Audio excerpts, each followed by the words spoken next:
서울대학교 경제학부의 이근 교수입니다. 오늘 여러분과 함께 저희가 펴낸 책 2021 한국경제 대전망에 대해서 간단히 소개 말씀드리겠습니다. 저는 이런 제목의 책을 매년 이번에 5번째로 하고 있습니다. 그래서 매년 책이 나올 때마다 주 키워드를 잡고 있습니다. 그래서 작년 이맘때 때 올해에 대한 전망책을 낼 때 잡은 키워드는 오리무중과 고군분투입니다.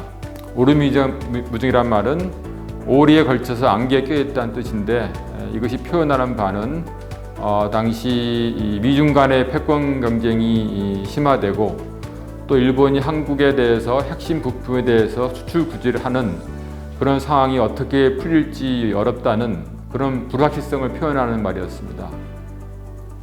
그리고 고군분투는 한국 경제가 주변의 경제권 나라들과 관계가 매끄럽지 않은 면에서 또 대적인 경제 관계가 숨돌지 않은 면에서 굉장히 혼자서 어렵게 이 시국을 경제적 불황기를 겪고 가고 있다는 그런 식의 어떤 어려움을 표현한 것이었습니다. 그런데 사후적으로 보면은 그 당시에 전혀 예측 못했던 코로나 바이러스가 터지면서 이 모든 예상이 다 어긋나게 되었는데 결국 그래서 오리무중에 더해서 코로나 바이러스라는 충격파가 와가지고 설상가상이 되었습니다. 그 다음에 고군분투하던 한국 경제는 거의 이 마이너스 성장을 겪으면서 기진맥진 상태에 빠졌습니다. 그래서 코로나라는 대형 변수가 터지면서 모든 경제 전망이 어긋나게 되는 굉장히 어려운 상황을 오늘 우리가 맞고 있습니다. 그럼 이런 상황에서 이제 2021년을 보는 키워드는 뭐냐? 저희가 또 여러 논의한 끝에 잡은 키워드는 진퇴양난, 진퇴양난. 그래서 앞으로 나갈 수도 없고 뒤로 갈 수도 없다는 그것이 진퇴양난인데 진퇴양난을 구체적으로 3가지 측면에서 잡아봤습니다. 그래서 첫 번째는 한국 경제가 다른 나라에 비해서는 성과가 괜찮다 그러는데 워낙 한국 경제는 대무역에 의존하는 개방 경제라서 주변국, 특히 미국, 유럽이 굉장히 상태가 안 좋은 상태에서 한국 경제가 내수만 가지고 버티기에는 좀 어렵지 않느냐. 그래서 내수와 수출 사이에 어떻게 균형을 잘 찾을 것인가 하는 측면에서 어려움을 표시하는 첫 번째가 그런 측면의 진퇴양난입니다.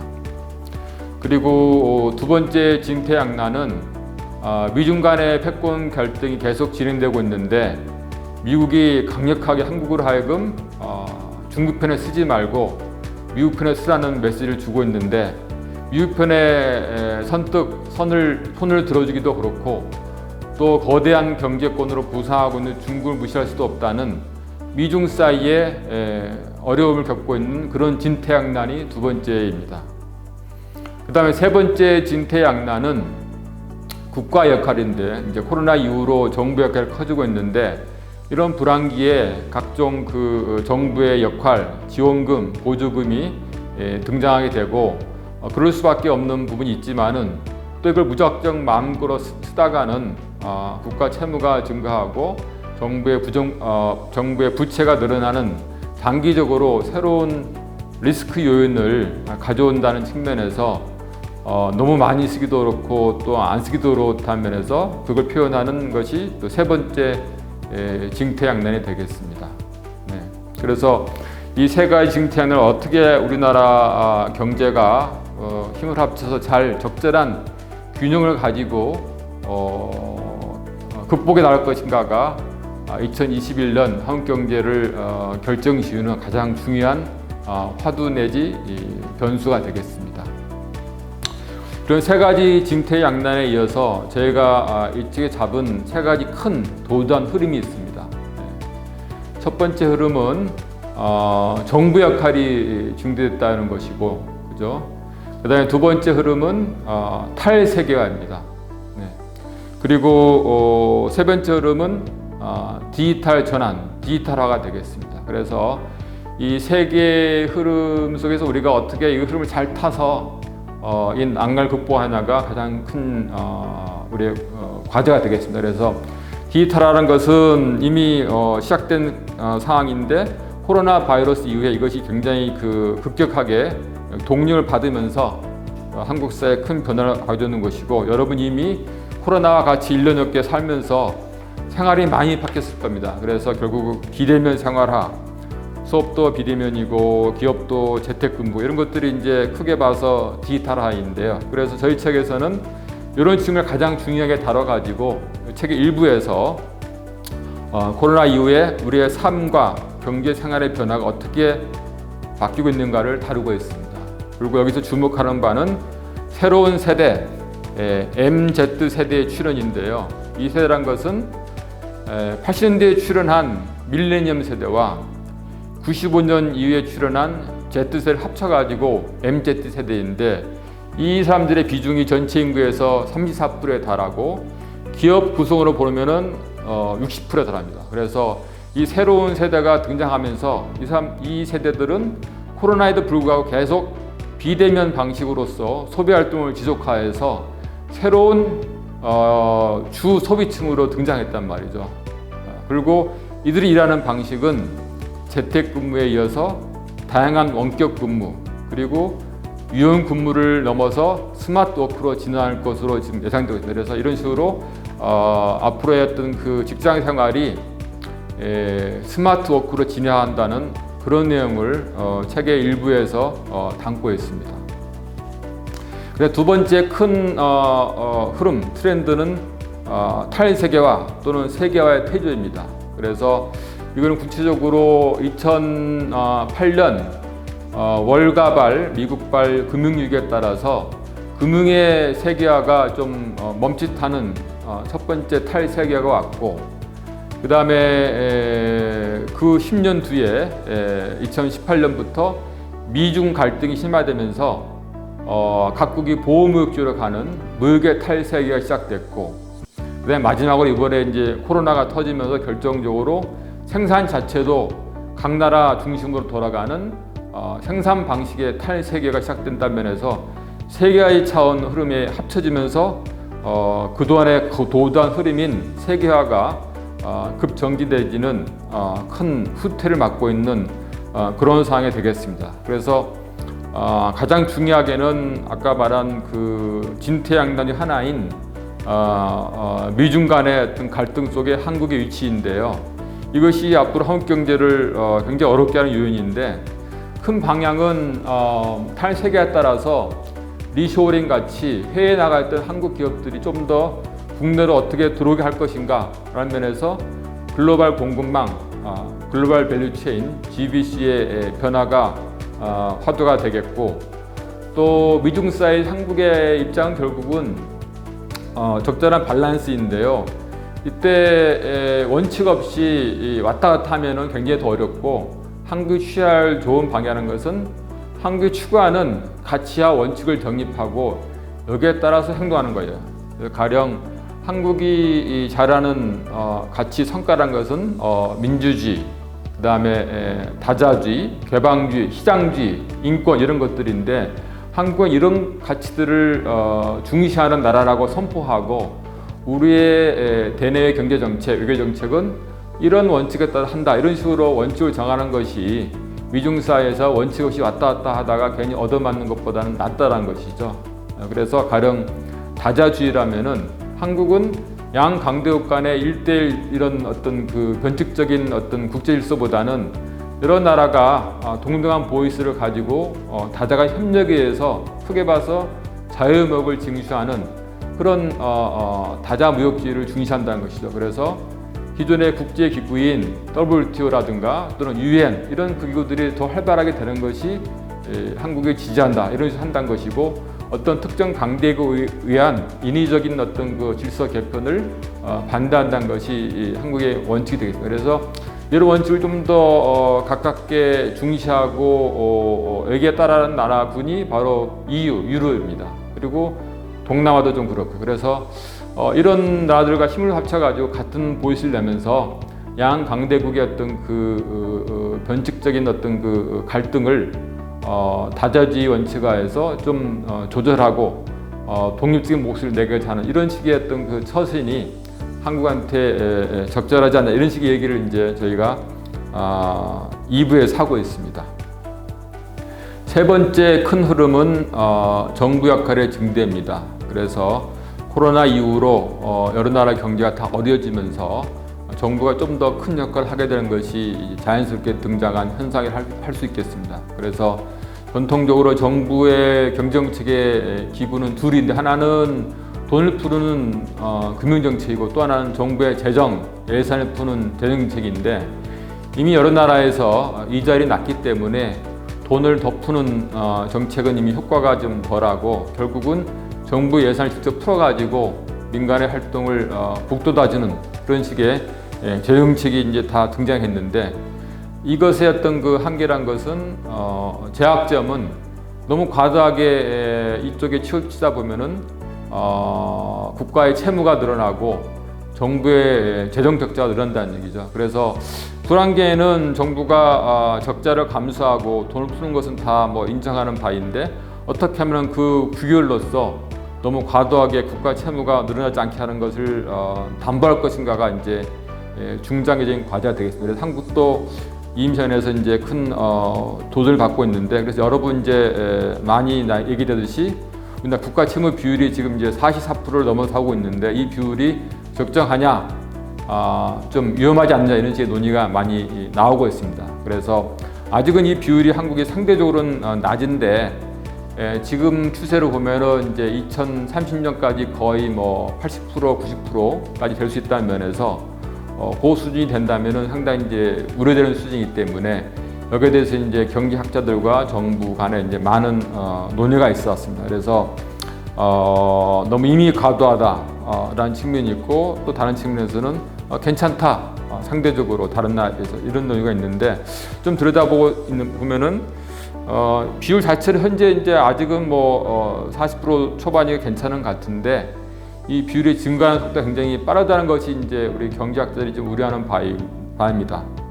우려되는 것은 우리나라 통화가 다른 선진국에 비해서 국제 결제 화폐 아니기 때문에 재정적 누적, 국가 채무의 증대는 국가 신인도에 대한 부정적 영향을 줄 수 있다는 면에서 그 부분은 저희가 다른 선진국에 비해서 좀 걱정해야 할 부분인 것이죠. 그래서 대개 이제 국제 신용평가사들이 신흥국에 대해서는 국가 채무의 비율이 과도하거나 급증할 때 이제 신용등급을 떨어뜨려 가지고 종종 이제 그 나라들이 위기에 처하는데 과거 우리나라가 97년에 외환위기 받을 때도 그 시기가 시발이 국가 채무 등급이 신인도가 떨어지면서 시작됐기 때문에 한국이 그런 상황을 미리 맞지 않도록 선제적인 어떤 그 안정정치가 필요하다는 것이 경제학자들의 견해입니다. 그래서 2008년 금융위기 때 모든 선진국들이 재정적자를 감수하고 많이 돈을 품에 따라서 다 국가 채무가 올라갔는데 모든 나라들이 다 올라갔지만 불구하고 국가 채무를 결국 줄일 수 있던 나라가 독일뿐인데 우리도 어떻게 하면 독일처럼 현재 당장은 국가 채무가 올라가더라도 장기적으로 경제를 활성화시켜서 다시 국가 채무를 낮출 수 있는 그런 방안을 지금부터 준비해야 된다고 하는 것이 저희 책의 생각입니다. 그래서 그것을 살펴보기 위해서 저희가 들여다야 할 부분이 바로 뉴딜 정책이죠. 그래서 뉴딜 정책은 과거 미국에서 30년대 대공황 때 정부가 많은 돈을 풀면서 사회에 큰 변화를 가져온 정책을 말한 것인데 한국은 이제 코로나 이후라는 새로운 환경 하에서 세 가지 뉴딜, 그린 뉴딜, 그러니까 그린 성장 산업을 키우겠다는 것하고 디지털 전환하는 디지털 뉴딜, 그 다음에 사회안정망을 다시 확충한다는 그런 뉴딜 이렇게 포함해서 세 가지 뉴딜을 이제 내걸고 정책을 피고 있는데 이것들을 잘 된다면은 앞으로 이제 다시 성장이 돌아와가지고 국가 채무 비율이 다시 낮아질 수 있는 어떤 상황을 온다면 좋은데 아직은 이 뉴딜 정책을만 봐가지고는 이것이 얼마나 효과를 낼지에 대해서 아직 불확실해요. 그래서 정부에서 쓰는 돈에 대한 효과성을 표시하는 개념이 재정의 승수 효과를 가지고 가령 재정 1조를 풀면 얼마만큼 국민 소득이 늘어나가는 지수인데 이것이 일이 안 됩니다. 그런 면에서 재정 지출만 갖고는 안 되고 결국은 재정 지출이 결국 민간의 투자, 민간 기업의 활성화로 이어져야 되는데 그런 부분이 얼마나 잘 될지가 아직 불확실한 면에서 우리가 독일처럼 긍정적인 시나리오로 갈지 아니면 다른 유럽 국가처럼 계속 채무가 늘어날지에 대해서는 아직 좀 불확실하고 이에 대해서는 저희가 계속 좀 관심을 가지고 주의를 해야 할 것 같다는 식으로 이 책에서 이제 언급하고 있습니다. 그다음에 또 하나 이제 재미있는 중요한 화두가 이제 기본소득인데요. 그래서 우리도 기본소득 문제를 다루고 있는데 여기 보면은 기본소득을 위한 뭐 재정 그 소요분이 워낙 많아가지고 이걸 진짜 우리가 감당할 수 있느냐 이런 게 대해서는 아직은 불확실합니다. 그렇지만 또 기본소득은 굉장히 좋은 아이디어이기 때문에 어떻게 살려야 되는 것이 좋다는 생각도 있는데 제가 생각하는 기본 방향 하나 절충안인데 다시 말해서 기본소득이라는 것이 결국은 기본적으로 돈을 일정 부분의 소득을 개런티한다는 면에서 근로소득이 오히려 이제 감소할지 모른다 우려가 있는데 최소한 근로소득 감소가 좀 적을 거라고 보는 청년층에 대해서는 일정 부분의 어떤 소득을 보장하는 그런 기본소득 취지가 잘 작동할 수 있다는 어떤 생각이 가능하기 때문에 최소한 청년층에 대해서만이라도 기본소득제는 좀 짜볼 필요가 있지 않나 이런 식의 생각을 하는 것입니다. 그리고 노년층에 대해서는 전통적인 복지제도로 활용하는 이런 식의 어떤 절충안도 좀 더 연구해 볼 만한 가치가 있다고 하겠습니다. 그래서 전반적으로 모아보면은 한국 경제가 어떻게 되느냐 상대적으로 보면 한국 경제는 코로나 이후로 다른 나라에 비해서는 잘 버티고 있는 셈이고 상대적으로 일본 같은 나라는 그 추락의 골이 깊어가지고 우리가 일본 경제를 얼마나 1인당 소득 면에서 따라잡느냐를 지표를 제가 책에서 보고 있는데 그게 추격 지수인데 보면은 한국이 2020년을 처음으로 1인당 소득이 일본보다 넘어서는 추월하는 그런 해가 될 것 같습니다. 그래서 사실은 우리나라가 일본보다 더 잘 산 나라였다가 임진왜란 때부터 일본이 앞서갔는데 다시 그것이 역전되는 굉장히 중요한 해가 되겠습니다. 그런 면에서 한국이 일본을 이제 추월하기 시작했다는 어떤 주령 현상을 책에 다루고 있고 추격 추월의 또 다른 측면은 미중 간의 이제 추격 추월인데요. 많은 예상들이 이제 중국이 언제 미국을 추월하느냐가 관심이었고 대개 예상이 과거에는 2030년을 잡았습니다. 30년. 그런데 최근에 중국의 그 추격 속도가 좀 늦춰지면서 2040년 이후로 잡자는 예상이 많이 나왔었는데 새로운 변수가 바로 코로나 바이러스입니다. 그래서 코로나 출현 이후로 미국 경제 상대로 더 타격을 받고 중국은 V자 반등하면서 중국의 미국 추월 시점이 다시 당겨지는 효과가 있어가지고 2040년 부근 또는 그 이전으로 갈 수 있다는 그런 예상이 나오고 있습니다. 네. 이걸 다 요약해서 이제 한국 경제 뭐 남은 리스크는 뭐냐? 결국은 코로나를 극복하는 과정에서 많은 기업들이 은행에 대한 새로운 대출을 받고 정부도 많이 이제 적자를 무릅쓰고 돈을 지출한 그것이 이제 계속 이제 부작용으로 남을 텐데 그걸 이제 표현하는 말이 대차 대조표 불황. 그래서 워낙 부채가 많으니까 불황이 끝나도 사람들이 새로 번 돈 가지고 기존의 부채 감돈하고 새로운 소비 투자가 덜 일어나기 때문에 불황의 회복이 늦춰질 수 있다는 이런 것들이 이제 대차 불황이라서 한국이 이제 2021년에 그 이후로 이런 식의 불황에 빠질 수 있다는 그런 예상도 저희가 하나 짚어보는 하나의 변수가 되겠습니다. 근데 크게 봐서 코로나 바이러스는 위기인데 위기란 말이 위험과 기회라는 말의 합성인 것처럼 새로운 기회로서 삼아야 할 수 있는 것이 돼야지 한국이 이제 이를 제대로 극복할 텐데 그 계기는 바로 아까 말한 세 가지 그 키워드, 다시 말해서 디지털화, 그 다음에 탈세계화, 그 다음에 정부 역할 증대 이런 것을 기회로 삼아가지고 한국 경제가 다시 되어갈 수 있는 그런 방향을 찾아야 되겠죠. 그래서 디지털화를 통해서 많은 비용이 절약되고 많은 새로운 수요가 창출된다면서 기회이고, 또 탈세계화란 것은 리쇼어링, 많은 한국 기업들이 좀 더 내수를 증시하고 한국 내에 공장을 가져올 수 있다는 그런 기회가 되는 것이고, 또 정보역할의 증대도 정보역할 비용을 잘 써가지고 새로운 인프라를 구축하고 새로운 디지털 인프라 구축하면 그것이 향후 새로운 성장 동력의